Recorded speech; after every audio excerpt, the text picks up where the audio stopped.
Hey guys, my name is Nibiri and it's time for another kicking of the week. And for this week I'm going to start making a new kick, but I'm going to try to use as much of FL Studio's stock plugins as I can. And now to immediately set that straight, I am going to be using Pro KOTW as you can see, but that's just because every EQ can just do the same thing. It's just a different type of using the same tool. So if you're going to try to do this as well and you're going to use parametric EQ, that's fine. But I'm going to try to stick with only Fast Dist and Wave Shaper and FL Studio Distortions. So for today we're only going to be working on the tail, and next week I'm going to be having the punch to talk about. And this is the tail that we're going to be talking about.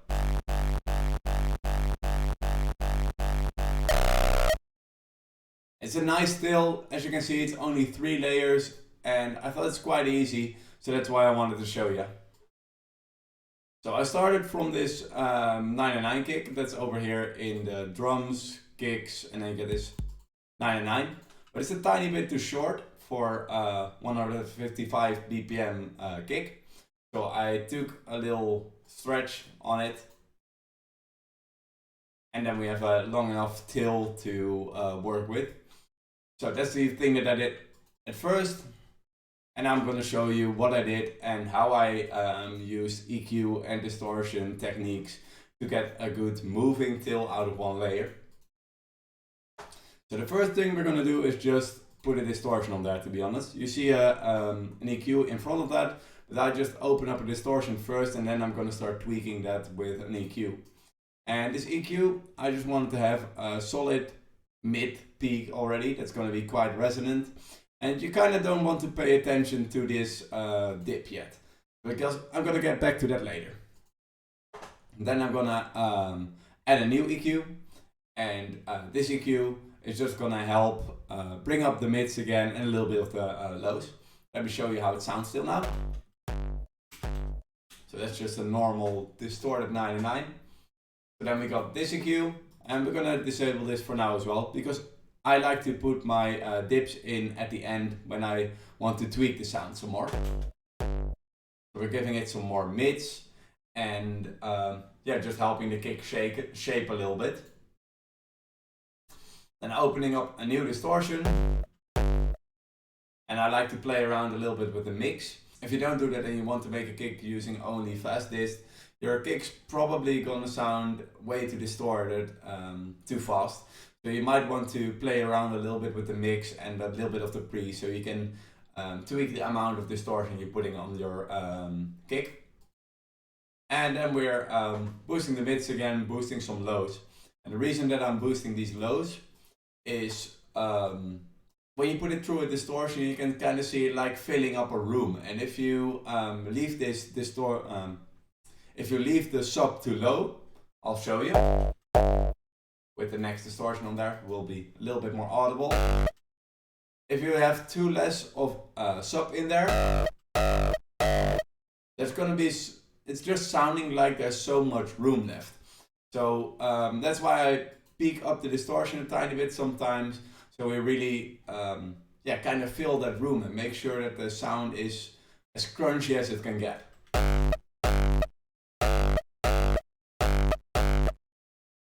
So that's the difference that one makes, and I'm just muting this one for now.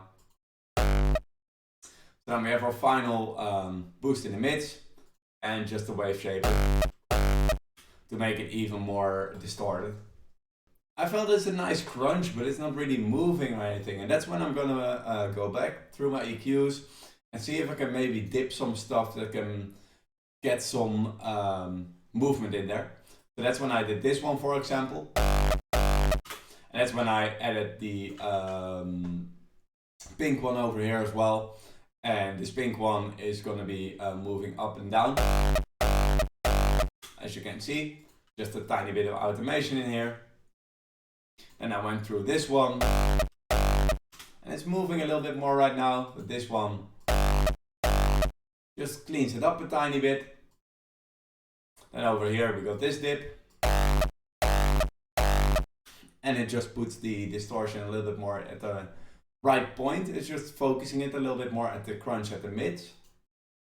And that's it. And then I wanted to have this extra EQ give a little bit more crunch, a little bit more low mids, and just some sub. So then I exported this, and that's our first layer. So I wanted to try to make a kick, or a tail at least, with 2 layers. And that's why I wanted to add a sub layer already. And this sub layer, it's kind of made the same way like I do with Serum, but like I said, I'm going to do as much in FL Studio. So I took Citrus for this. And what I basically did was just lift this first one over here, just up a tiny bit. And what this does, it gives a little bit more overtones on the root note, or the note that the sine wave is playing. And then I distorted it a tiny bit. We take away all the effects. We got the sine wave. It's just pure sine. Then we're lifting this up a little bit. And you're gonna get a little bit more of these overtones. And then we're gonna distort it a little bit. And then we're gonna boost this up a little bit more. Because the distortion kind of gave it some more of these higher frequencies, and we needed some more sub in there. So now we got 2 nice layers, and this warm layer is just really adding something extra to our till. I'll show you. We got the till, and it's a nice crunch, but it's quite bland. It doesn't have too much lows. It doesn't have too much power in the mids as well. So we add this sub. And it's already adding that nice growl under there. But it just needed more distortion. So I opened up an EQ, opened up a little distortion. Like I said, playing around with the mix is quite important. And then we're getting somewhere. And then just some extra highs. Then what I basically did was I took another 909 kick.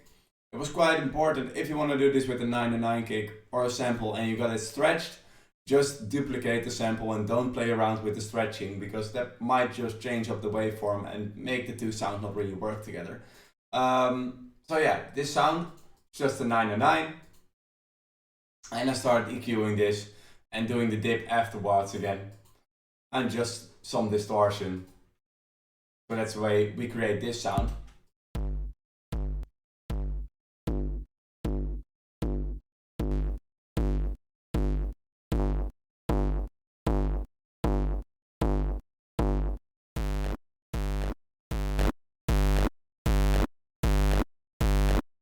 And what I had in mind for this one was the crunch to be a little bit lower, so we can layer these 2 crunches together from our first tail, and we'll add our second tail afterwards. So then I sampled it, and then I put it underneath our other 2 layers that we had. And just this extra layer is just making a huge change. Yeah, hear for yourself. This is without, and now this is with.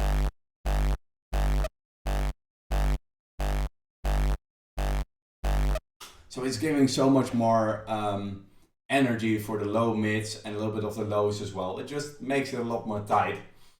And then I started EQing this and distorting this some more. Quite gentle distortion at this moment. Boosting some of these mids that are important. Again, some weak distortion, not putting up the mix too much, because then you're going to make the kick too distorted. And that's just a change from this to this. It's a tiny bit more tight, and it sounds like a nice tail. Now I hope you like this, and I hope you learned something from this, and hopefully I'll see you back soon again. Cheers!